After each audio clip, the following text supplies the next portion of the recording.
श्रीपाद राजम शरणम प्रपद्ये. अध्याय 25. रुद्राक्ष महिमा. शिवाराधनेच्या पद्धती आणि त्यांचं फळ. धर्मगुप्तांना मी प्रश्न केला, महाराज, शिवाराधना कशी करावी? त्यातील विविध पद्धतींचा बोध करून माझ्यावर अनुग्रह करावा. श्री धर्मगुप्त म्हणाले, ओम नमः शिवाय या शिवपंचाक्षरी मंत्राचं जपानुष्ठान करून शिवाची आराधना करावी ही पहिली पद्धत. महान्यासाचं विधान ही दुसरी पद्धत आणि रुद्राभिषेकानं शिवार्चन करणं ही तिसरी पद्धत. पंचाक्षर मंत्रातील 5 अक्षर ही पंचमहाभूतांची प्रतीक आहेत. जीव हा पशुप्रमाणे ममता मोह आदींच्या बंधनात फसल्यामुळं त्याला पशु म्हटलंय. पशुबंधाचं विमोचन करणाराच पशुपतीनाथ आहे.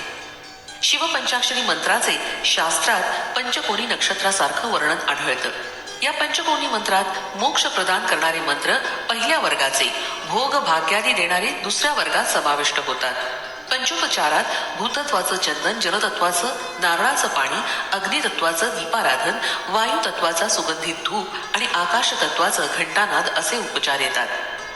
पंचाक्षरातील 5 अक्षर त्यांच्या त्यांच्या तत्वानुसार साधना करणाऱ्या साधकांना 5 रंगाच्या तत्वांचं दर्शन घडवतात.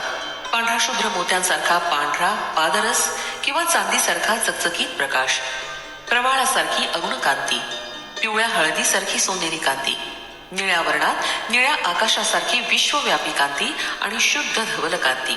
भूमध्यात 5 रंगाची ज्योत प्रकाशित होणं यालाच ऋषीश्वरांनी संध्योपासन असं नाव दिलंय. यंत्र, पंचतत्व साधना, योग साधन, आत्मसमर्पण हे सर्व प्रधान असे साधनांश आहेत. या पद्धतीने देहात्म बुद्धीचा नाश होतो. जीवांचा देहच देवालय आणि त्यात विराजमान असलेला आत्माच शिवात्मा असं तादात्म्य साधून मोक्ष प्राप्ती होते. ही स्थिती प्राप्त होण्यासाठी पंचाक्षरी जप, महान्यासपूर्वक शिवाराधना, रुद्राभिषेक हे सहकारी आणि कल्याणप्रद ठरतात. विष्णू सहस्त्रनाम स्तोत्र श्री विष्णूंना अत्यंत प्रिय आहे. गणेशाला मोदक अतिप्रिय आहेत. सूर्याला सूर्य नमस्कार प्रिय, चंद्राला अर्घ्य प्रिय, अग्नीला हवन प्रिय, त्याचप्रमाणे शिवाला अभिषेक प्रिय आहे. अभिषेकामुळे शिव संतुष्ट होतात. ब्रह्मकल्पातील प्रलयाच्या वेळी भविष्यातील सृष्टीसाठी सकल जातीचं बीज म्हणजे समस्त जीवराशी, वृक्ष, औषधी वनस्पती यांचं बीज एका पूर्ण कुंभात भरलं.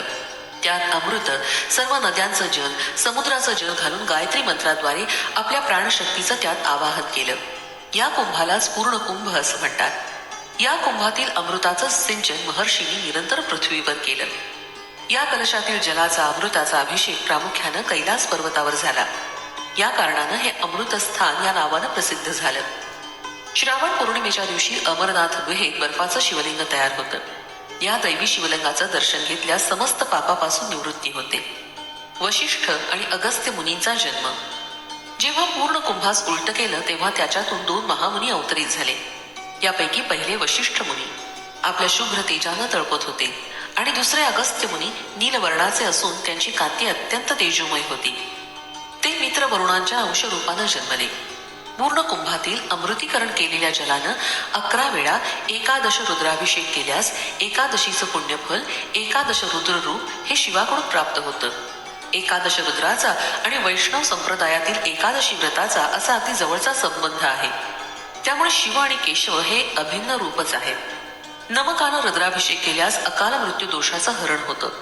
सोमग्रहाची अधिष्ठान देवता चंद्र आहे. चंद्र पुनरुज्जीवनासाठी मूल साधन शक्तींचा वर्षाव करतो. या चंद्रकलेचं स्थान योगी पुरुषांच्या भ्रूमध्यात भुवयांच्या थोडं वर सहस्राराच्या समोर चमकत असतं. ईश्वराच्या विविध रूपांचं वर्णन. या कारणानंच शिवाच्या शिरावर चंद्रकला आहे असं सांगितलं जातं. गुर्जर देशात म्हणजे गुजरातमध्ये असलेल्या सोमनाथच्या मंदिरात चंद्रकांत शिला वापरून शिवलिंगाच्या मस्तकावरील पांढरी चंद्रकोर केली आहे. येथील ज्योतीसारखे चमकणारे स्फटिकाचे ज्योतिर्लिंग पूजिले जाते.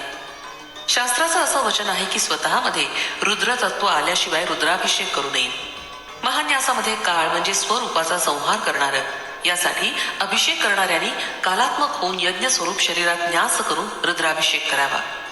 बोधायन महर्षींच्या महान्यास रुद्राभिषेक विधानात शिवाचं वर्णन तत्पुरुष, अघोर, सद्योजात, वामदेव, ईशान असं केलं होतं. तत्पुरुष मूर्ती पलयाग्नीसारखी विद्युत रंगाची असते. अघोर मूर्ती मेघवर्ण असते.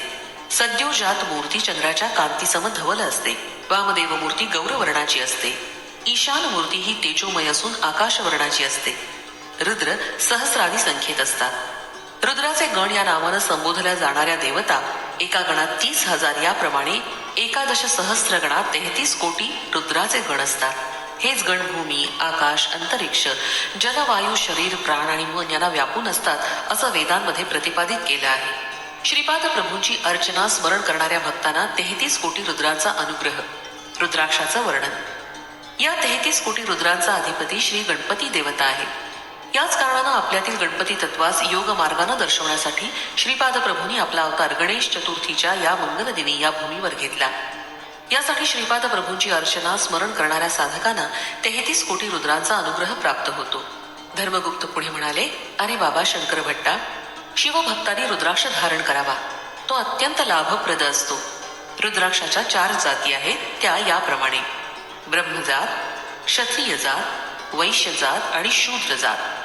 ब्रह्मजातीचं रुद्राक्ष पांढऱ्या रंगाचं असतं. हे रुद्राक्ष मिळणं अत्यंत कठीण असतं. क्षत्रिय जातीचं रुद्राक्ष लाल मधाच्या रंगाचं असतं. चिंचुक्याचा रंग असलेलं रुद्राक्ष वैश्य जातीचे असतात, तर काळ्या रंगाचं रुद्राक्ष शूद्र जातीचे असतात. सर्वसाधारणपणे पंचमुखापासून ते 16 मुख असलेले रुद्राक्ष मिळतात. एकमुखी रुद्राक्ष अत्यंत विरळा असतो. दुधात अथवा पाण्यात रुद्राक्ष घातला असता तो बुडतो. हलके रुद्राक्ष, कोवळे रुद्राक्ष धारण करणं निषिद्ध असतं. रुद्राक्षाला तांब्याच्या पळी खाली दाबून त्याच्या खाली तांब्याचं पंचपात्र पालथं ठेवावं. रुद्राक्ष चांगला खरा असल्यास तो प्रदक्षिणा घालण्याच्या दिशेनं फिरतो. काही रुद्राक्ष अप्रदक्षिणा म्हणजे उलट्या दिशेनं फिरतात. या रुद्राक्षांना द्रविड रुद्राक्ष म्हणतात. असे रुद्राक्ष गृहस्थानी वापरू नये. यांनी अनेक अनिष्ट प्रसंग उद्भवतात, संन्यास योग येतो. त्यामुळे असे रुद्राक्ष केवळ संन्यासी जनांनीच वापरावे. कालाग्नी रुद्रांनी असं सांगितलंय की पांढरे रुद्राक्ष ब्राह्मणांनीच वापरावे. क्षत्रियांनी लाल रंगाचे, वैश्यांनी फिका पिवळ्या रंगाचे आणि शूद्रांनी काळे रुद्राक्ष धारण करावे. हे रुद्राक्षच त्यांना अनुकूल असून त्यांच्या पापाचा नाश करून त्यांच्या मनोकामना पूर्ण करतात. एकमुखी रुद्राक्ष प्रत्यक्ष शिवस्वरूप असतो. द्विमुखी रुद्राक्ष अर्धनारी स्वरूप असतो. त्रिमुखी अग्निस्वरूप, चतुर्मुखी रुद्राक्ष ब्रह्मस्वरूप, पंचमुखी कालाग्नी स्वरूप, षडमुखी रुद्राक्ष कार्तिकेयाचं स्वरूप असतो. सप्तमुखी मन्मथाचं स्वरूप, अष्टमुखी रुद्र भैरवाचं स्वरूप, नवमुखी कपिल मुनींचं स्वरूप असतो. हा रुद्राक्ष अत्यंत दुर्लभ असतो. या रुद्राक्षामध्ये विद्याशक्ती, ज्ञानशक्ती, क्रियाशक्ती, शांतशक्ती, वामशक्ती, ज्येष्ठाशक्ती, रौद्रशक्ती, अंगशक्ती, पश्यंती अशा 9 प्रकारच्या शक्ती असतात. या कारणानंच हे रुद्राक्ष धर्मदेवता स्वरूप आहेत. दशमुखी रुद्राक्ष विष्णू स्वरूप, एकादशमुखी रुद्राक्ष साक्षात शिवस्वरूप, द्वादशीमुखी द्वादशादित्य स्वरूप असा रुद्राक्षांचा विविध देवतांशी संबंध आहे. श्रीपाद प्रभूंनी प्रकृती, प्रवृत्ती आणि निवृत्ती यांचा अधिपती गणपती याचं तत्व आपल्या चैतन्यमय स्वरूपात धारण केलेलं आहे. त्यामुळेच ते 33 कोटी देवतेचे दिव्य स्वरूप आहेत. एवढंच नव्हे तर या सृष्टीतील प्रत्येक हालचाल श्रीपाद प्रभूंच्या संकल्पानंच होत असते. सर्व चलनांचं मूल कारण श्रीपाद प्रभूच असून सर्व कारणांचं तेच कारण स्वरूप आहे. ते शिवस्वरूप आहेत असा मनी भाव ठेवून त्यांचं पूजन केल्यास ते विष्णू रूपात दिसतात आणि विष्णू रूपात त्यांची आराधना केल्यास ते शिवरूपात दिसतात.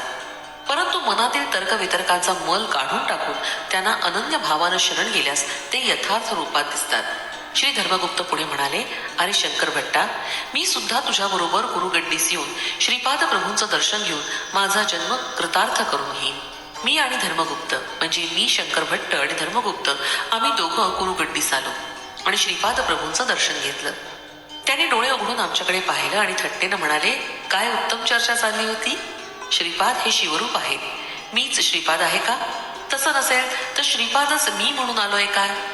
मी कोण आहे? धर्मगुप्ता, थोडं विवरण करून सांग ना. यावर धर्मगुप्त म्हणाले, मी पिठिकापुरमहून येत असताना श्री वेंकटप्पय्या श्रेष्ठ यांनी मला सांगितलं होतं की श्रीपाद प्रभूंबरोबर कोणताही तर्कवितर्क करू नकोस, केवळ त्यांना संपूर्णपणे शरण जा. याप्रमाणे मी आपणास अनन्य भावानं शरण आलो आहे. आपल्या कोणत्याही प्रश्नास मी मौन धारण करेन. वेद सुद्धा श्रीपाद प्रभूंचं यथार्थ वर्णन करू न शकल्याने ते मौन झाले. तर धर्मगुप्तासारख्या सामान्य साधकाची काय परिस्थिती? धर्मगुप्ताचं वरील कथन ऐकून श्रीपाद प्रभू अत्यंत प्रसन्न झाले. त्यांनी दोघांना चरणस्पर्श करण्याची संमती दिली. आम्ही अति आनंदानं प्रभूंच्या चरणांना स्पर्श केला आणि काय आश्चर्य, आम्ही दोघं ध्यानावस्थेत गेलो. जेव्हा या अवस्थेत किती वेळ गेला याचं भानच नव्हतं. जेव्हा ध्यानावस्था उतरली त्यावेळी सायं संध्येची वेळ होत आली होती. श्रीपाद प्रभूंनी आम्हाला कृष्णा नदीचं पात्र ओलांडून पहिल्या तीरावर जाण्यास सांगितलं. त्याप्रमाणे आम्ही दोघं श्रीपाद प्रभूंच्या दिव्य लीलांचं स्मरण करीत करीत कृष्णेच्या पहिल्या तीरावर गेलो. पहिल्या तीरावरील नदीच्या मऊ मऊ वाळूत आम्ही पोहोडलो आणि केव्हा निद्रा देवीच्या कुशीत गेलो ते कळलंच नाही. प्रातःकाळी जागली ती अत्यंत मधुर कंठरवानं म्हणालेल्या योगीजनांच्या श्रीपाद श्रीवल्लभ दिगंबरा या नामस्मरणानं. श्रीपाद श्रीवल्लभांचा जय जयकार असो. फलश्रुती. आर्थिक समस्या दूरीकरण.